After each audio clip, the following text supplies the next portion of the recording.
I'm on board the Carnival Spirit. The ship is massive. It weighs an incredible 88,500 tonnes. The Carnival Spirit is the first one of the Spirit class of ships sailing for Carnival, and it's now based out of Sydney. It does cruises in and around the Pacific and up and down the Australian coast.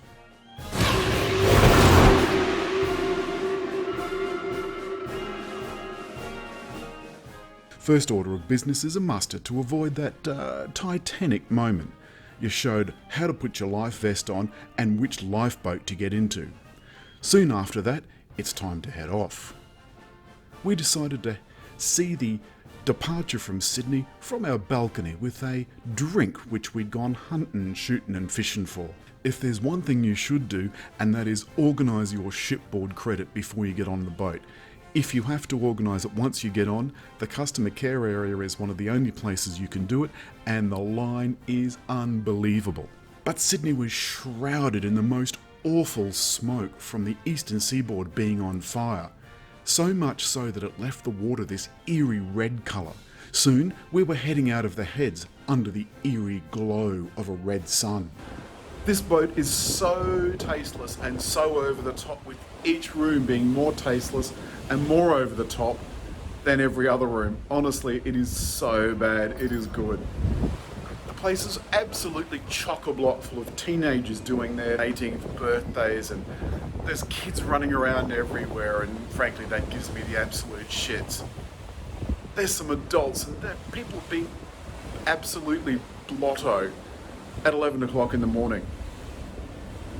Not my idea of fun. As you can see, there's the sea.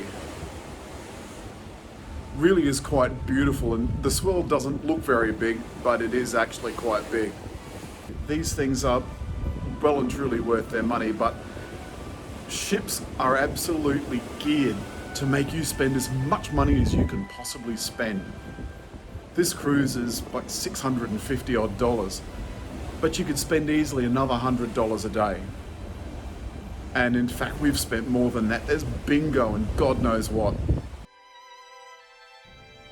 The cabin looked like something stuck in the 80s. In fact, the whole ship looked like it was stuck in the 80s. Although it was launched in 2001, the decor was just abominable. The bathroom looked like something from a very low-rent motel. It was tiny, but it was serviceable. The most horrible thing was the hairdryer, and that was outside. The cabin itself had a set of French doors that opened out onto the deck, but really you couldn't go out there much because it was incredibly windy. And that hole that you can see is where the captain looks down to see how close he is to the dock. Soon it was time to go and hunt, fish and shoot for our first meal. And the ship is big, very, very, very big.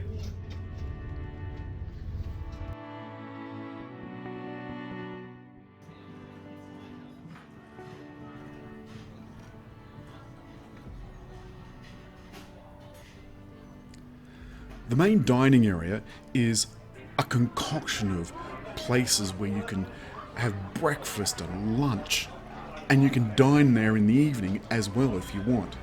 It looks a little bit like a mad RSL. And best of all, if you get peckish in the night, there's 24-hour pizza. Oh yeah. And this dining room is enormous. Portholes out there. I want to come around this way. There's another story over there.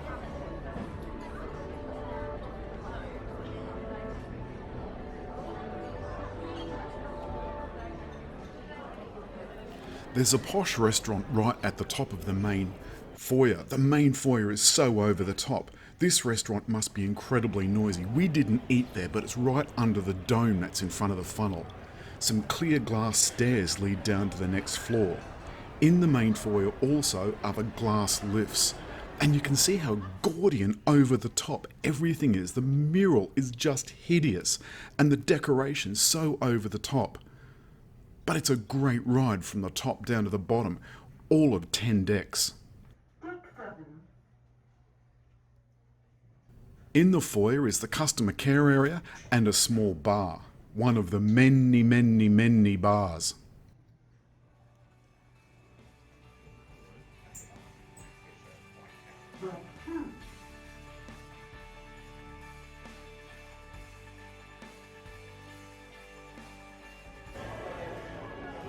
This bar's a great place to sit and perch if you just want a quick drink on your way through to the casino or one of the eateries.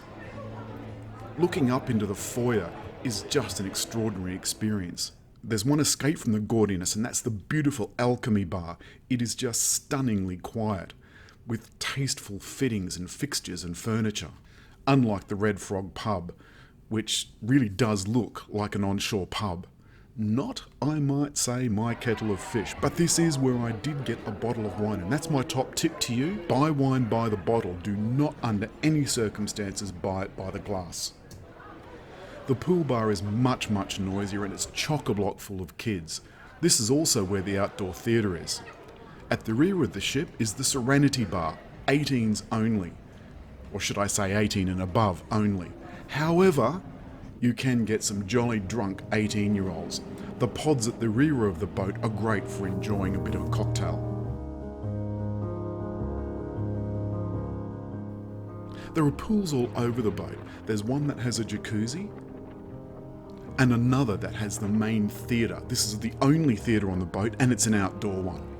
The rear of the boat has a smaller pool with those pods that we can just sit and look at the back of the boat. There's also a ludicrous water park with a tube that goes right out over the side of the boat. No, thank you very much. That is not for me.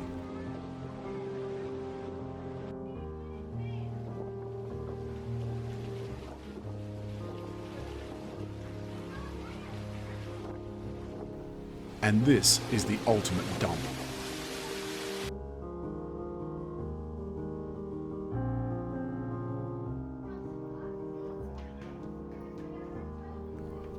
No matter how much stabilisation on a boat, believe me, walking with a glass of wine is not the easiest thing to do. You travel those stairs like you're pissed even when you're not. And if that carpet doesn't make you see double, then nothing will. Here we are heading into the comedy club. Word to the wise, do not under any circumstances heckle the comedians, because you'll pay for it for the rest of the trip, no matter how long it is. This is the Versailles Room, and a lot of things it looks like, but Versailles it does not. If that's all too much, you can play bingo in the main hall. It's much more tasteful and restrained. If anything on this boat can be considered to be tasteful and restrained. They also do shows here on longer trips. For us, it was just a couple of days of bingo.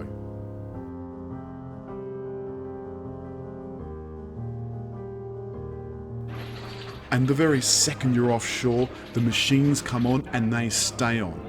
And it's quite possible to spend the amount of your cruise again just in these stupid machines. I recommend leaving them alone and staying in the bars instead. I've got to say, the staff were incredibly helpful. And if all that gets too much, you can enjoy a bit of a workout in a spa in the area at the back of the boat, immediately under those pods where we've been enjoying a drink. Finally, there's the shopping arcade. A whole bunch of overpriced shops that you can meander through at your own rate. Yeah, again, don't do it. Well, that's it. That's it from our cruise. We dock at 7:30 in the morning and we'll be back in Sydney. Have a look for our next car review.